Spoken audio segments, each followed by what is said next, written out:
मेरे श्रोतागण, मेरे मित्र, मैं अपने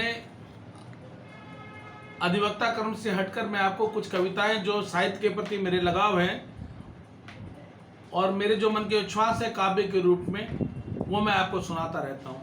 लेकिन मैं श्रोता हूं, आपको ये बता दूं, ये जो मेरी कविता आप सुन रहे हैं, ये कविताएं कोई 9वीं क्लास की, कोई 10वीं क्लास की, कोई 12वीं, कोई स्नातक के प्रथम वर्ष, द्वितीय वर्ष और तृतीय वर्ष की है। इससे आगे की कविताएं नहीं है। अगर होगी तो मैं आपको बता दूंगा। आज मैं वो कविता आपको सुना रहा हूं जो मैं 12वीं का छात्र था। और आप मजे लें, मेरी उम्र और मेरी शिक्षा और मेरे पेशे से कविता को नहीं जोड़ें, क्योंकि मैं कोई साहित्य कर्मी नहीं हूं, केवल मेरा लगाव है। तो अगर इसमें कोई खामी हो तो दूर करेंगे। और मैं केवल 11वीं 12वीं क्लास की आपको कविता सुनाने जा रहा हूं। मजे लीजिए, मैं भी मजे लेता हूं पुराने दिनों के। आइए सुनते हैं। काव्य का नाम है, कविता का नाम है, काव्य संग्रह का नाम है बेजान रिश्ते, पर कविता का नाम है तो अच्छा होता। तुमसे प्रेम न किया होता, तुमसे प्रेम न किया होता तो अच्छा होता। पश्चाताप नहीं है, मन के भाव है। तुमसे प्रेम न किया होता तो अच्छा होता। मन उदास बेचैन तो न होता, मन उदास बेचैन तो न होता। तुमसे प्रेम न किया होता तो अच्छा होता। तुम्हें परी न माना होता, तुम्हें परी न माना होता तो अच्छा होता। तुम्हें छू तो लिया होता, तुम्हें परी न माना होता तो अच्छा होता, क्योंकि तुम्हें छू तो लिया होता।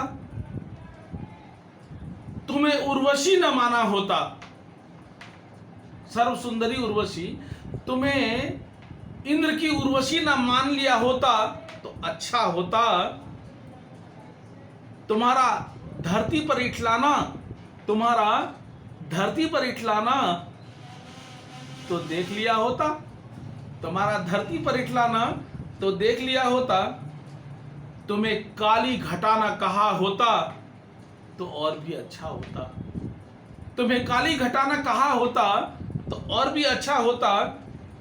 तेरे आंचल को मुट्ठी में बांध तो लिया होता, तेरे आंचल को अपनी मुट्ठी में बांध तो लिया होता। तुम्हें देवी प्रतिरूप ना माना होता तो और भी अच्छा होता, तुम्हें देवी प्रतिरूप ना मान लिया होता तो और भी अच्छा होता। तेरे लाल होठों को तो छू लिया होता तो मेरे लिए और भी कितना अच्छा होता, तो मेरे लिए और भी कितना अच्छा होता। कभी यहां सांसारिक हो रहा है, प्रेमी हो रहा है, परंतु उसकी जो आस्था है इतनी ऊंची है, उसका सम्मान इतना ऊंचा है कि प्रेम सहृदय नहीं हो रहा, प्रेम का संतुलन नहीं हो रहा और भाव रस दे रहे हैं, आनंद आ रहा है। ये 11वीं वर्ष के 11वें क्लास की ये कविता है। और कवि के भाव को देखिए और कवि की उम्र को देखिए। बहुत बहुत धन्यवाद।